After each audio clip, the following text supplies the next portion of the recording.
So, Okay. I'll call this board meeting to order. All members are present. If we can just go through and get a roll call of who's here. Sunny? Here.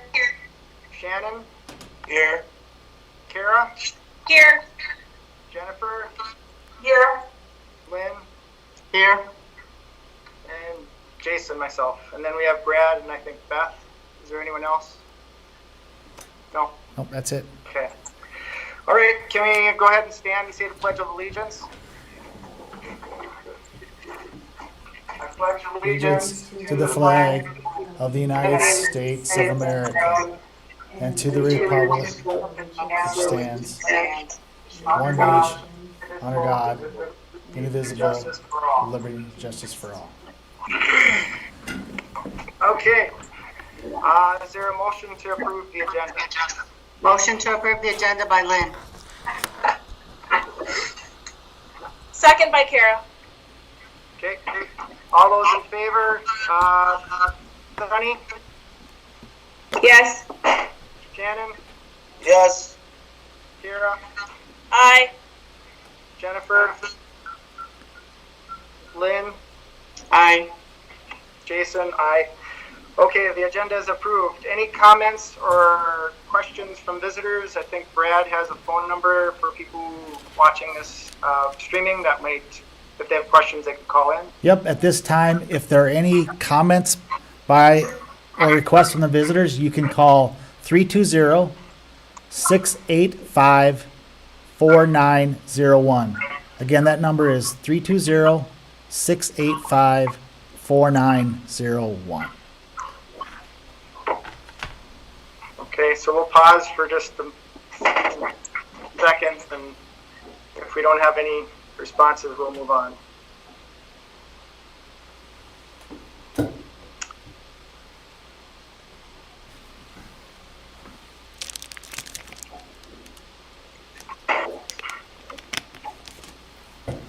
Okay, well, at this point, we're going to move on to the next item on the agenda, which is the consent agenda. Is there a motion to approve the consent agenda? Motion to approve the consent agenda by Lynn. Second by Sunny. Motion by Lynn, second by Sunny. All those in favor? Sunny? Aye. Shannon? Aye. Kara? Aye. Jennifer? Jennifer?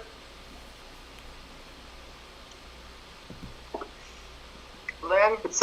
Aye. Jason, aye. Is Jennifer still with us? I'm here. I was unmuted. Okay.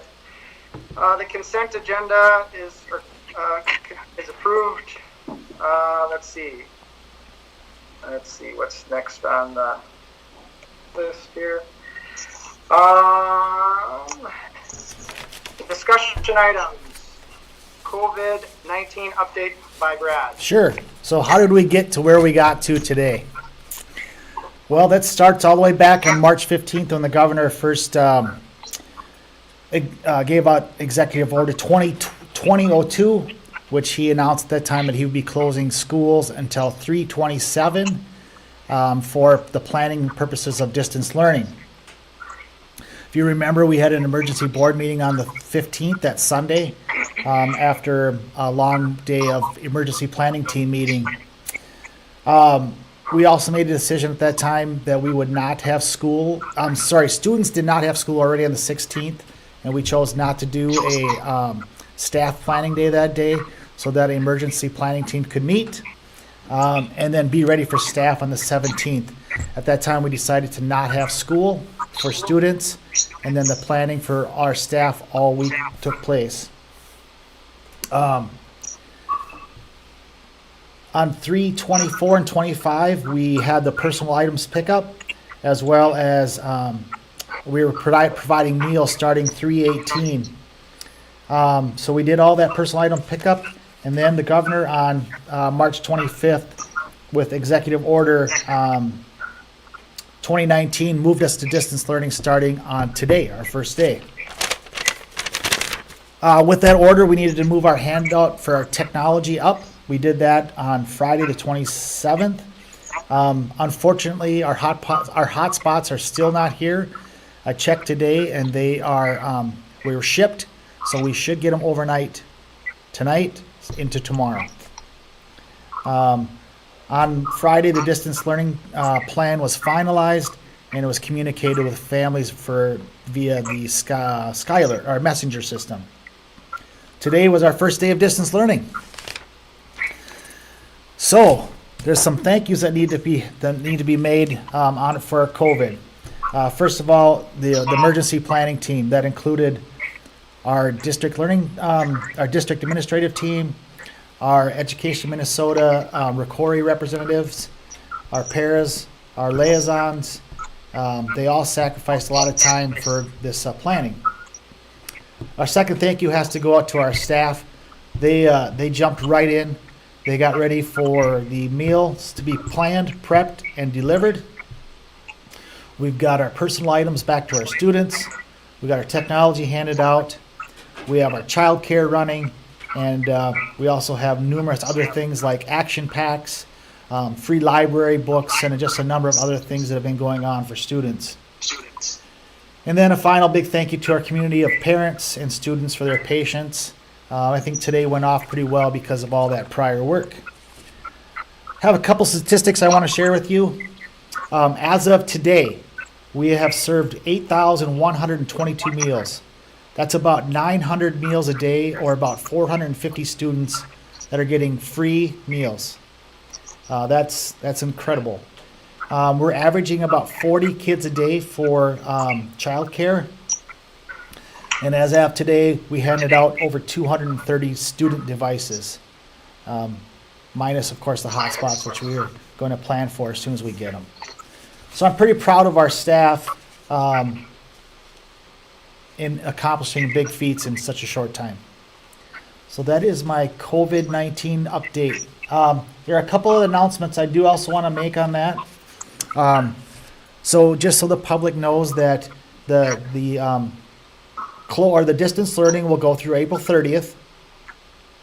We will have 2 days to plan for students coming back on May 5th. So we won't have instruction on, I think it's May 1st and May 4th. And then right now the plan will be to have students back on May 5th. Again, those are subject to change, but that's where we are sitting at as of right now. Okay. That's it. Any questions? I have one. Is there an update as it relates to community education? Updates in regards to community education. Jennifer, what specifically are you looking for? Well, as far as like, are any programs running right now? Okay. What's the plan for summer programming? Sort of, what's the strategy around community education, given the restrictions we have of people gathering right now? Right. So you're right. All of our classes are currently canceled right now. They're not running. We are still planning for the summer and those courses. Of course, community education right now is the largest. The child care piece is their piece that they're doing mostly with Smart Spot and child care, and that's not currently running as it has in the past because we are focused on the Tier 1 child workers care. So right now we are not seeing much revenue, Jen. Okay. That's a good question. Thank you. Any other questions? Okay. Next discussion item from Brad will be Rocori Secondary Principal Hire Update. Yeah, so the application process ended. We had 17 fully and on-timed completed applicants. We do have a 10-person team that's reviewing those applicants, of which we will choose 5 to interview. That should be completed tomorrow. Then I'll be sending out three questions to those top 5 applicants. in which they'll have to respond in a 1 page or less to each one of those 3 questions. That will come back in. The 10-person team will review those answers. And then as of right now, we have our on-site scheduled interviews for April 14th. Should we learn that stay at home will be longer than the April 14th date, we will have to make plans to do some type of potential hangout or a Teams type, depending on what the candidate's technology is, where we'll have to interview them in virtual mode. Because it's just too important to let this go. I mean, we can't wait till till we have we just can't wait for should we have to go past the April 10th stay-at-home order. Brad? Yeah, Jen. As far as narrowing down from 17 applicants to 5 applicants, is this whole committee providing input on how we get to the 5? Yes. Or are you narrowing it down to the 5? Nope. The whole committee is. So they and Shannon's a part of it. So what they were provided with was the input that we took from the community as far as from the stakeholders as far as what we wanted to see in the next leader. So they had to judge the applicants based off of those desired qualities, and then make their judgment on a 1 to 5 basis, and then we'll add that all up and choose the top 5 from those lists. Okay. Any other questions on that principal hire?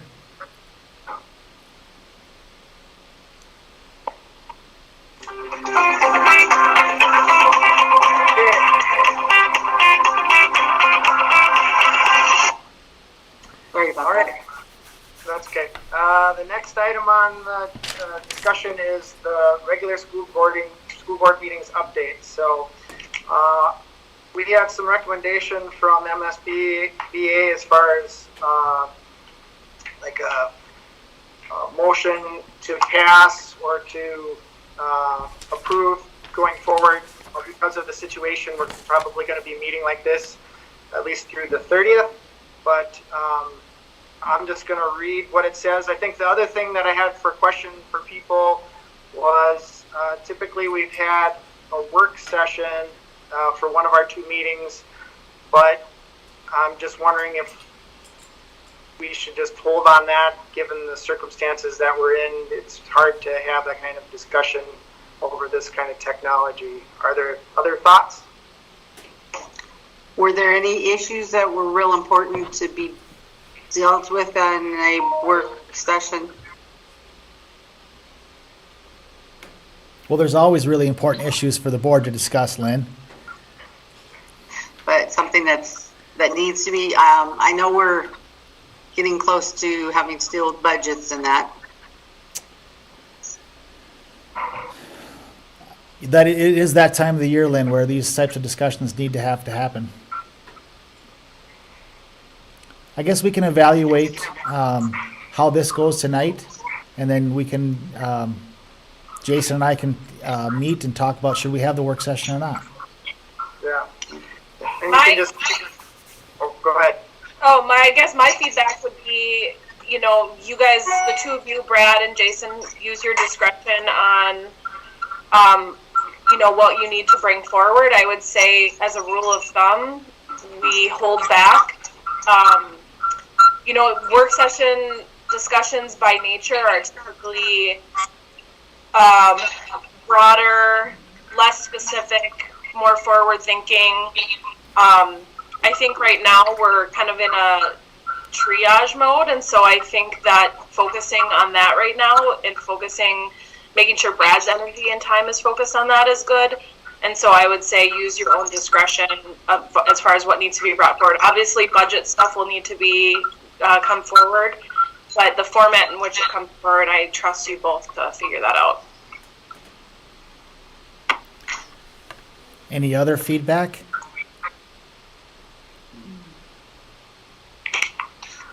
Okay, The motion that I have then is I move that due to current federal and state emergency declarations and guidance about limiting person-to-person contact due to the COVID-19 pandemic, by action of the School Board of Rocori, all future meetings of the Rocori School Board will be conducted in accordance with Minnesota Statutes 13D.021, meetings by telephone or other electronic means until further notice.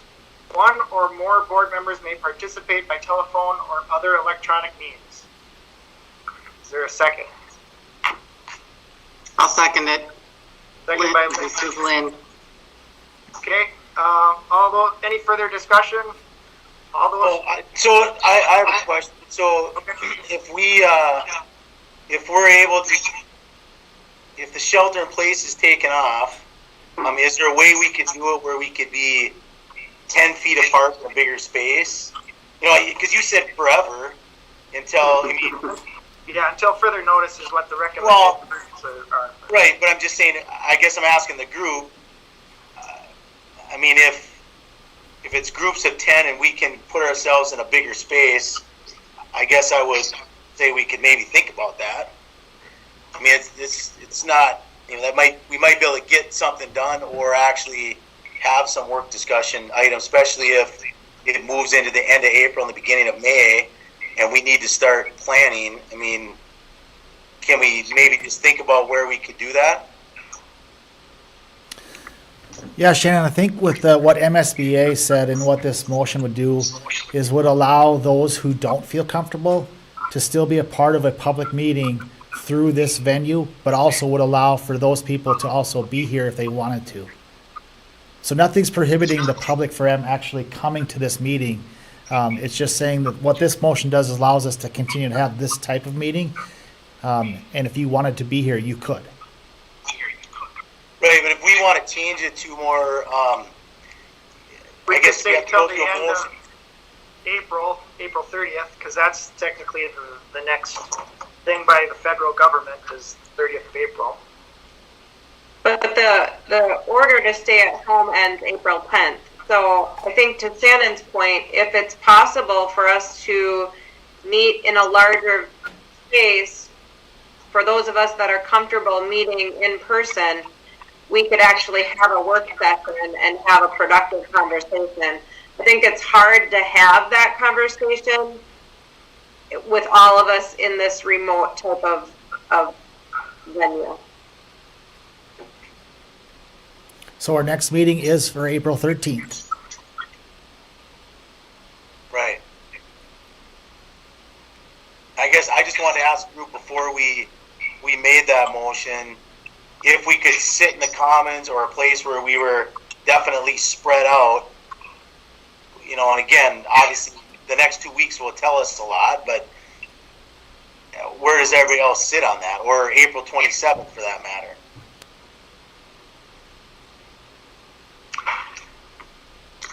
Yeah, because the second part just says one or more board members may participate by phone.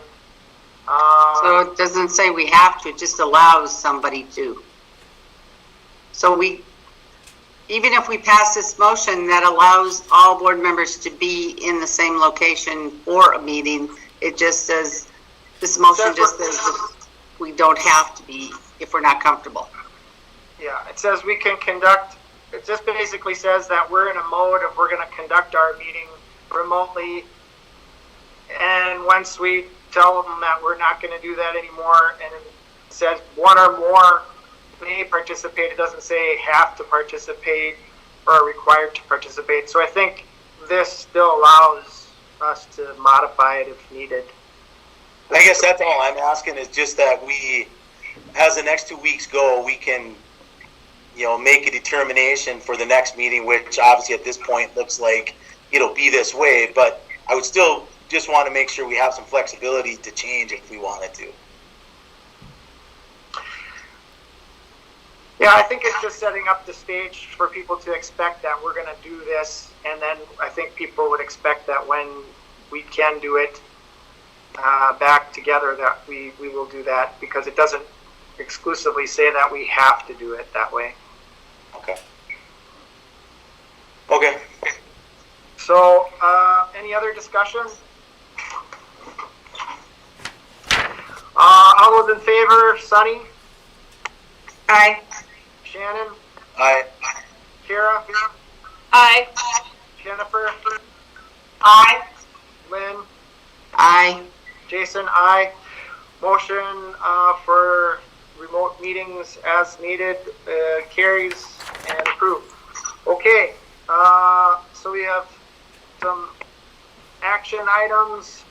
Award bid for the high school parking lot.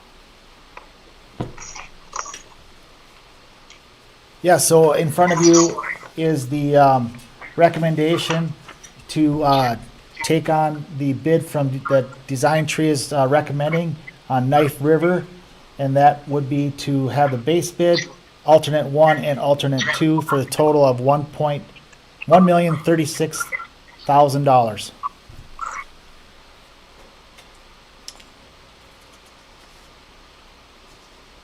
Beth, did you have Any- anything? I'm sorry.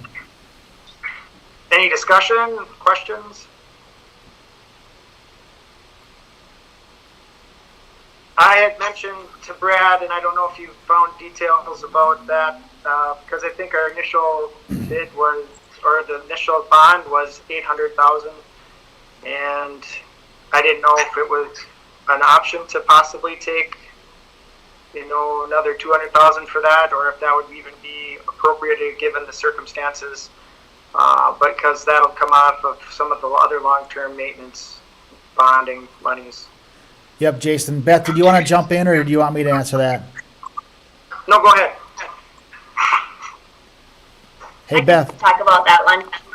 We wouldn't be able to just increase the bond that we already have. We'd have to go out for another one, which would mean incurring all of the bonding costs again. So that's not something we would want to do. You could possibly go out and do an abatement bond for some of our other parking lots if those were a priority, but we've got HVAC items that we'll probably be using first before those. So this will cut into our other LTFM bond that we issued, but it's just a matter of prioritizing our other projects then, because we still do have the pay-as-we-go funds as well.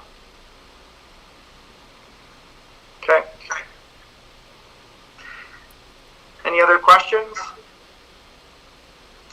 Motion to approve the high school parking lot bid for $1,036,000.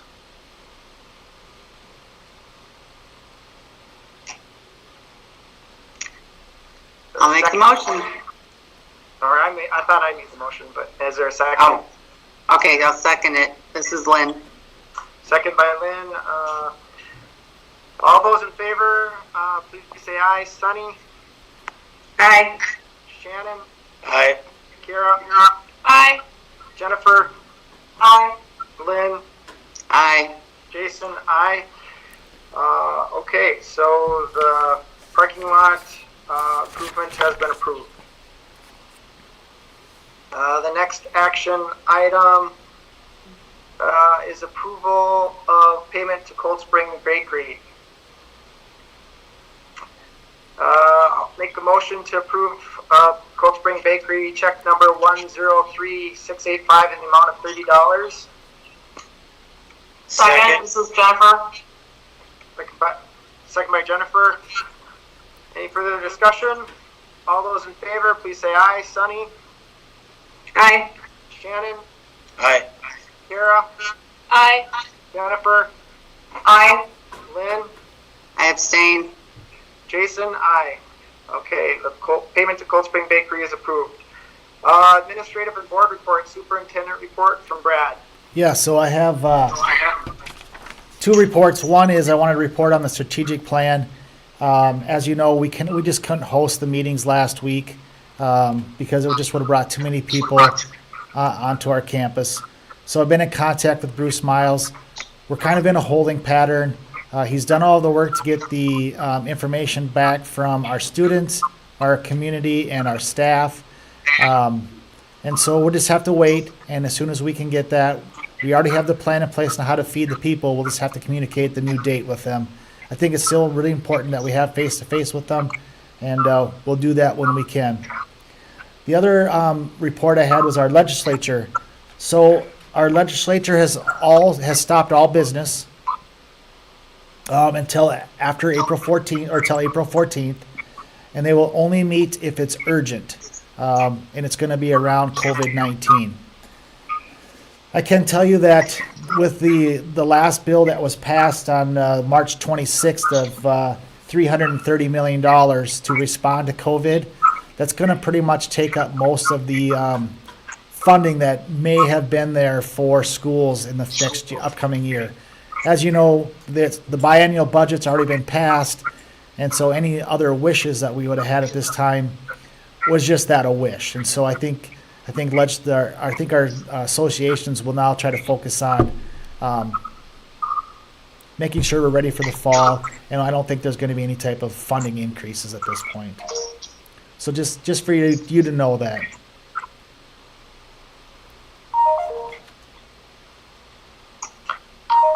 Any other questions for Brad? Okay. Committee reports. Jennifer? None of my committees have met since our last board meeting on the 9th. Kara? The Stearns Family Collaborative met since I last reported, and there was a good discussion on behavior remediation for elementary age kids in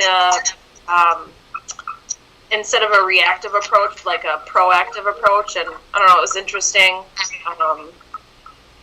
And the rest of my committees have not met. We had a discussion for some facilities and grounds at last board meeting, just for the public's awareness. We just not holding those meetings unless it was urgent and necessary. So that's it. Bunny? None of my committees have met. Shannon? None of mine have met. I do have a question, Brad, on the facilities meeting. Are we going to plan on doing something like this? I mean, I thought we had one scheduled third week in April, maybe? We have it. Or does anybody know what that date is? Let's see. We were waiting for somebody to respond back from the gas company on the doodle poll. So once we get that, we'll know. Okay. And then it'll have to be something virtual, I would guess, just depending on what happens after April 10th. Okay. Brad, will we be doing the April 1st meeting that's scheduled, I think, 5:30 on April 1st? Will we be doing that virtually? At this point, yes. Okay. Okay. Let's see. Who's next on the, where are we? Lynn? None of my committees have met. Okay. And then I had, Benton Stearns had a virtual meeting last week, Wednesday. We talked a little bit about the expansion of the Setting 4 facility. There's still lots of discussion that has to happen. The tentative discussion was to try and lease some of Sartell's old middle school space out. Nothing definitive has been decided. They're just comparing prices and seeing what the market is like and figuring out if this is the best option or what other options there are. They did a workload analysis of other districts to just compare where we were at, and it sounded like we were pretty right in the middle of our workload analysis. The MD monitoring was postponed, and then we had due process. They had 47 people at the Sartell due process with 5 districts represented there, and then we had 17 staff at the Rocori due process night, and there are 3 districts. So that's been a really good thing that we have started and have gotten consistent attendance. So I'm really pleased and happy that we're getting people to go to that from more than just Rocori. So, and that was it. Okay. Budget comparison report. Beth, did you have anything there to add? Nope, just the standard report. Okay. Any questions? Okay, and then we have upcoming events and activities. I think, yeah, and if there's any of the meetings happening, it would definitely be remote, so we'll have to be in touch with Brad about that, or postponed, one or the other. So just make sure you're talking to the reps and figuring out what the plan is, but, and they didn't have the building and grounds decided on that calendar yet. Any questions on that? Okay, if there's no other questions, the meeting is adjourned. Good night, guys. Thanks for all your work. Bye. Good night, thanks. Yeah. Thank you.